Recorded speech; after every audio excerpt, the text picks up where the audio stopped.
아홉째 해 열째 달 열째 날에 여호와의 말씀이 내게 임하여 이르시되, 인자야, 너는 날짜 곧 오늘의 이름을 기록하라.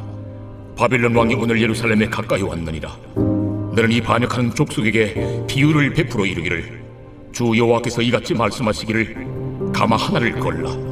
건 후에 물을 붓고 양떼에서 한 마리를 골라 각을 뜨고 그 넓적다리와 어깨 고기의 모든 좋은 덩이를 그 가운데 모아 넣으며 고른 뼈를 가득히 담고 그 뼈를 위하여 가마 밑에 나무를 쌓아 넣고 잘 삶되 가마 속에 뼈가 무르도록 삶을지어다.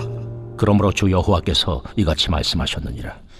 피를 흘린 성읍 녹슨 가마, 곧 그 속에 녹을 없이 하지 아니한 가마여 화 있을진저 제비 뽑을 것도 없이 그 덩이를 하나하나 꺼낼지어다.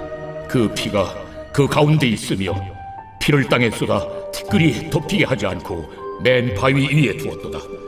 내가 그 피를 맨 바위에 두고 덮이지 아니하게 함은 분노를 나타내어 보응하려 함이로라. 그러므로 주 여호와께서 이같이 말씀하셨느니라. 화 있을진저 피를 흘린 성읍이여, 내가 또 나무 무더기를 크게 하리라. 나무를 많이 쌓고 불을 피워 그 고기를 삶아 녹이고 국물을 졸이고 그 뼈를 태우고 가마가 빈 후에는 숯불 위에 놓아 뜨겁게 하며 그 가마에 놋을 달궈서 그 속에 더러운 것을 녹게 하며 녹이 소멸되게 하라. 이 성읍이 수고함으로 스스로 피곤하나 많은 녹이 그 속에서 벗겨지지 아니하며 불에서도 없어지지 아니하는도다. 너의 더러운 것들 중에 음란이 그 하나이니라. 내가 너를 깨끗하게 하나 내가 깨끗하여지지 아니하니 내가 네게 향한 분노를 풀기 전에는 내 더러움이 다시 깨끗하여지지 아니하리라. 나 여호와가 말하였은즉 그 일이 이루어질지라. 내가 돌이키지도 아니하고 아끼지도 아니하며 뉘우치지도 아니하고 행하리니 그들이 내 모든 행위대로 너를 재판하리라. 주 여호와의 말씀이니라. 오늘 본문은 예루살렘의 멸망이 시작된 시점에 하나님께서 에스겔에게 주신 말씀입니다.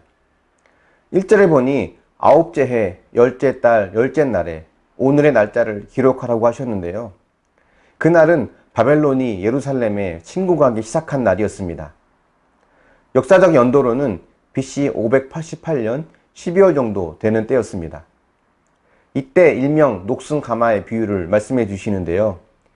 에스겔에게 하나님은 가마를 준비해서 물을 붓고 양 한 마리를 골라 각을 떠서 가마에 담은 후에 장작불로 뼈가 무르도록 삶으라고 하신 것입니다. 비유로 말씀해 주신 것인데, 가마는 예루살렘을 의미하는 것이고 양은 선택받은 남유다를 의미하는 것입니다. 6절을 보면 그 가마가 녹슨 가마라고 하죠. 녹이 슬어서 씻어도 소용없는 가마라고 하는데요. 그것은 남유다 백성들의 영적인 상태를 보여주는 것이라고 할 수 있겠습니다. 그래서 하나님은 뼈가 무르도록 삶으라고 하신 것입니다. 스스로 회복이 불가능한 남유다를 철저히 심판하시겠다는 뜻을 보여주신 것이죠. 녹이 쓴 가마라는 것이 주는 여러 메시지가 있습니다. 녹이 쓴다는 것은 아주 오랜 시간을 방치해뒀다는 것을 의미합니다. 오늘 본문에 나오는 죄악들, 즉 음란과 악독과 살인과 우상숭배 등의 죄를 오랫동안 방치해둔 것임을 보여주는 것이 바로 녹슨 가마가 비유하는 내용입니다. 6절을 보면 녹슨 가마를 아무리 씻어도 녹은 없어지지 않는다고 합니다. 하나님은 남유다의 백성들이 죄악으로 물들기까지 가만히 보고만 계신 것은 아니었습니다. 13절에도 내가 너를 깨끗하게 하나? 내가 깨끗하여지지 아니하니? 라고 하죠. 하나님은 예언자들을 통해서 또 여러 전쟁과 기근을 통해서 수없이 경고하셨습니다. 그러나 그들은 그 경고에 귀를 기울이지 않았을 뿐 아니라 하나님께서 복을 주시고 망하지 않게 하실 것이라는 거짓 예언자들의 말에 더욱 귀를 기울였습니다. 그 결과 그들은 하나님의 심판을 마주하게 된 거죠. 만약 남유다가 하나님의 경고를 듣고 자기의 죄를 보고 회개하여 돌이켰다면 그들은 바벨론의 침략을 피할 수 있었을 것입니다. 이 메시지는 오늘날 우리들에게도 해당되는 내용입니다. 묵상의 말씀을 통해서 여러 갈등과 고난, 사건을 통해서 하나님은 하나님의 음성에 귀를 기울이지 못하는 우리에게 다양한 경고의 메시지를 들려주십니다. 하나님께서 주신 현재의 재앙은 앞으로 올 더 큰 재앙을 피하게 하기 위한 경고이면서 하나님의 손길임을 기억해야 합니다. 혹시 녹이 쓴 가마처럼 회개하지 않은 채 공공연히 죄를 짓도록 방치하고 있는 모습은 무엇이 있습니까? 당장 아무 문제가 일어나지 않는다고 죄에 대해서 무뎌진 것은 아닙니까? 작은 사고 또는 양심의 찔림을 경험할 때 나의 어떤 모습을 회개하길 원하시는지 생각해 보아야 합니다. 얼마 전 저도 작은 접촉사고를 낸 적이 있었는데요. 큰 사고가 아니고 사람이 다친 것이 아니라 감사하다는 내용이 들면서 이 사건이 왜 오게 되었을까를 생각하게 되었습니다.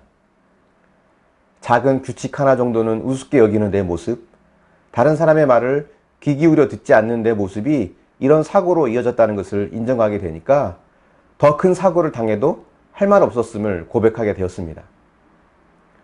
우리의 양심과 영혼이 녹슬지 않도록 부지런히 말씀을 통해 내 상태를 살펴보고 말씀과 기도로 잘 갈고 닦아서 거룩한 가마로 새로워지기를 축원합니다. 묵상해 보십시오.